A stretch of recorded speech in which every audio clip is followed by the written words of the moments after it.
Blessings, everyone. Today, I would like to do a reading from the Angel Prayers Oracle deck. This is a beautiful deck by Kyle Gray.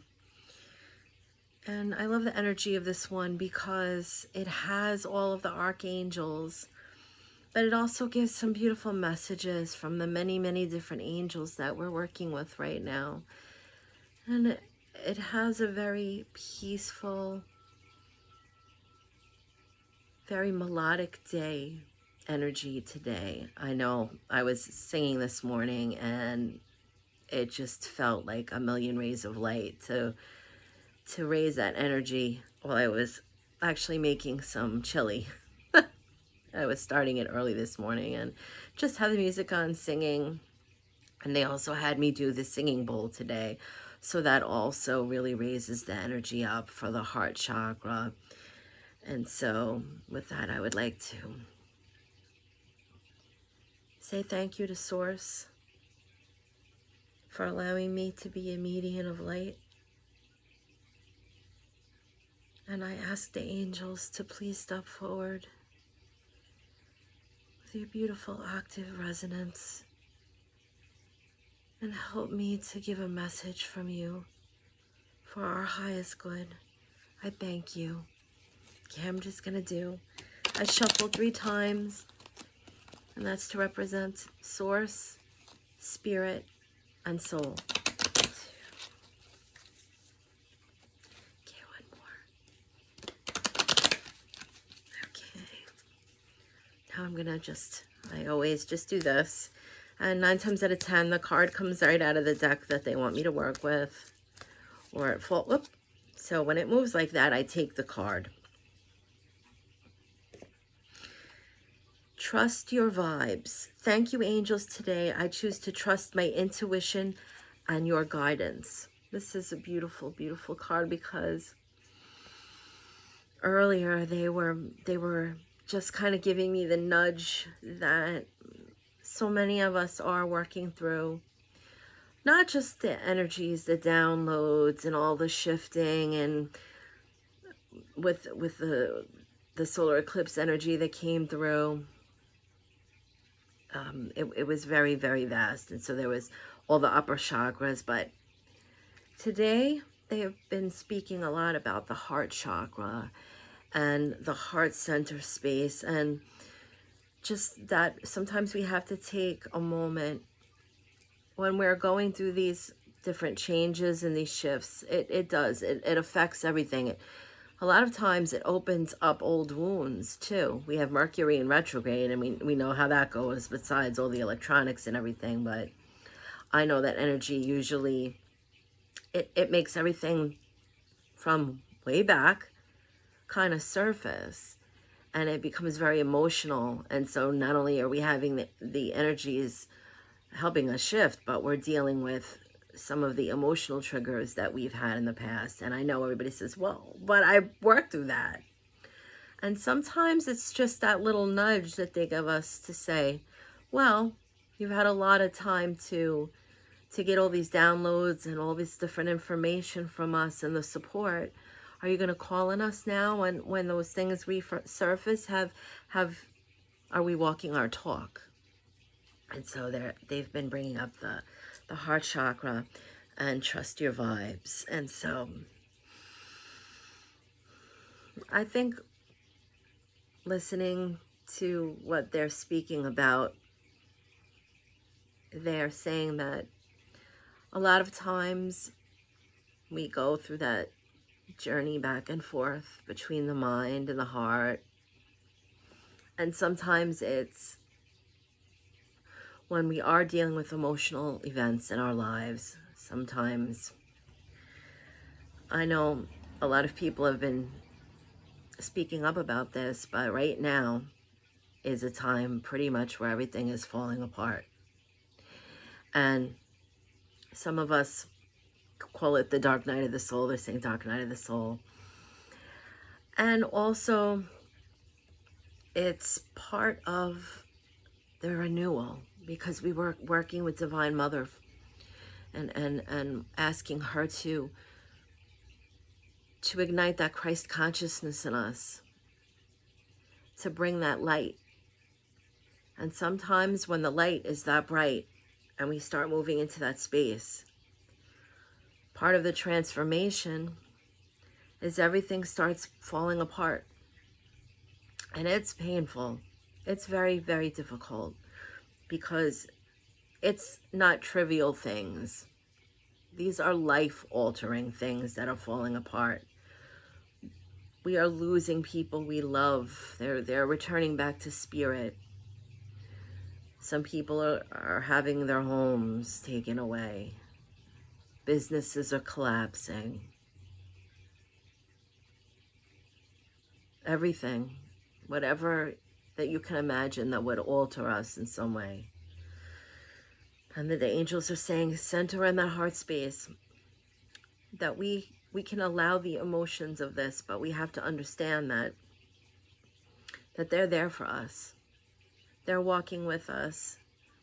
And although it sounds cliche, and we don't want to sometimes understand it in this way, but whatever breaks, whatever falls away, it's part of the bigger picture. It's part of the plan. And sometimes the universe will just put a brick wall. We just come smack right into a brick wall, so to speak, and just stops us dead in our tracks. I mean, I have a friend who actually had a skiing accident and broke both legs. And she's been going and going and going, and they're reminding me of this conversation the other day. And it wasn't a trip that was really meant to relax. She's been high strung for a while, and so if you're listening, you know what I'm saying. But the universe just kind of said, that's it. We tried to give you the messages. We tried to get into that intuitive space, and you weren't listening, so we're actually going to physically stop you and help you regroup, because we're shifting, we're changing direction. And when we can get out of that space from the head, where we're trying to sort everything out as it's falling apart, where we're grabbing the pieces, it's like a puzzle, one of those really huge puzzles, and someone just drops all the pieces on the floor. You could sort through that for hours, trying to get it all together. But sometimes it just takes that one piece. You just pick it up and hold it. And it's not even to intend to finish the puzzle. They're giving me this analogy. It's just a start. I mean, when you look at the box of the puzzle, we could see the picture. We know what it's supposed to look like. But this is life. And sometimes the puzzle pieces doesn't have a picture on the box. That's our ideology. That's our head. That's our idea of how it should be. And if we're going along and we're not on the right path, even if it's feeling good, and I know that that's a difficult thing, because we might be thinking everything is fantastic and this is it and we're finally happy, and then all of a sudden everything unimaginable is happening. Our whole life is just falling apart.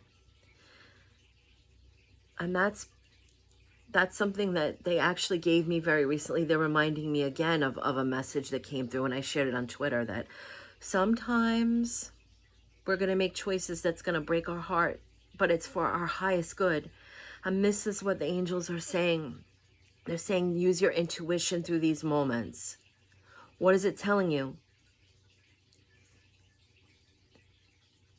If it seems so very difficult to put the puzzle together and pick the pieces back up and make that picture, just hold on to one or two.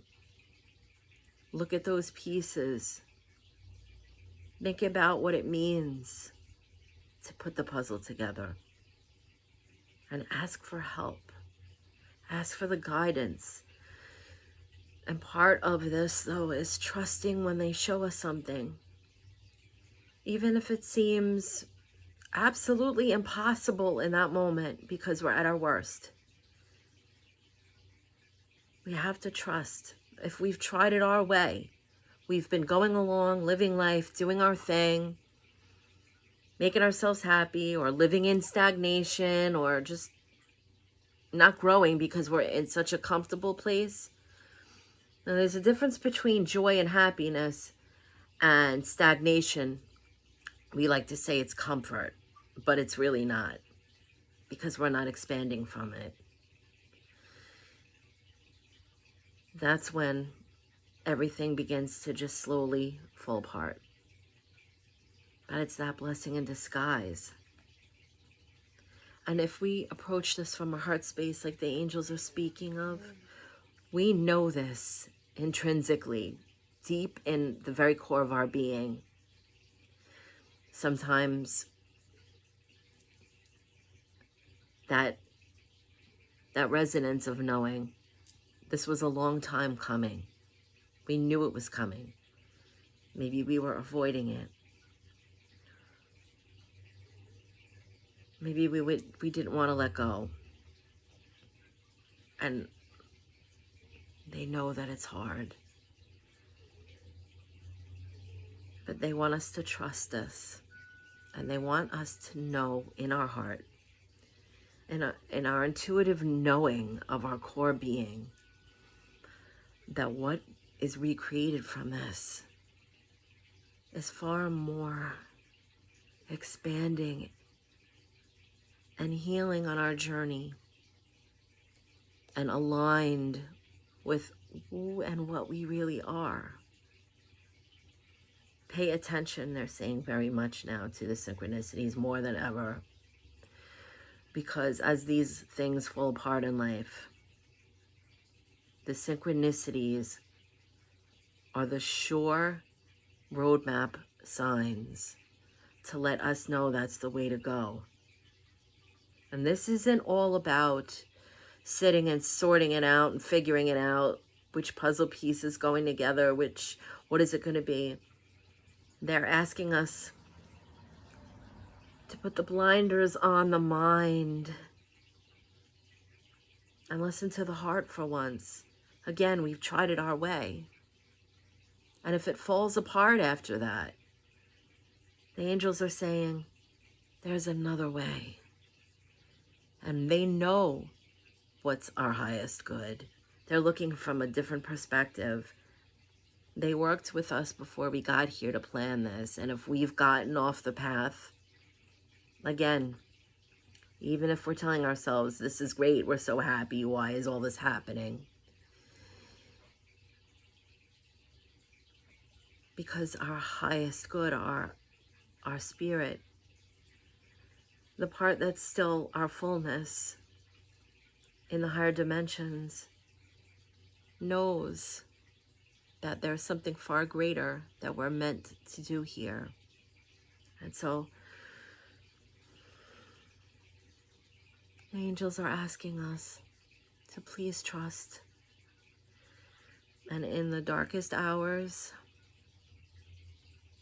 with the most unfathomable tears and the most difficult pain, when it feels literally like our soul gave up, just surrender and allow our higher self to work with all our guides, the masters, the angels, and our loved ones on the other side. We need to trust them because they're going to help us through it. So thank you for listening today. I hope in some way this message resonates. And just know, if you're going through this right now, you are not the only one. Many, many, many of us, I have in the past, literally lost everything. And even at one point, my life. But I'm here now, and I trust, and I will not give up. And if you're listening to this, feel good. because that means that you haven't given up either. You're hearing this message because it's meant for you to hear that there is something far more astounding and miraculous coming. And all you have to do is just not give up. All my love.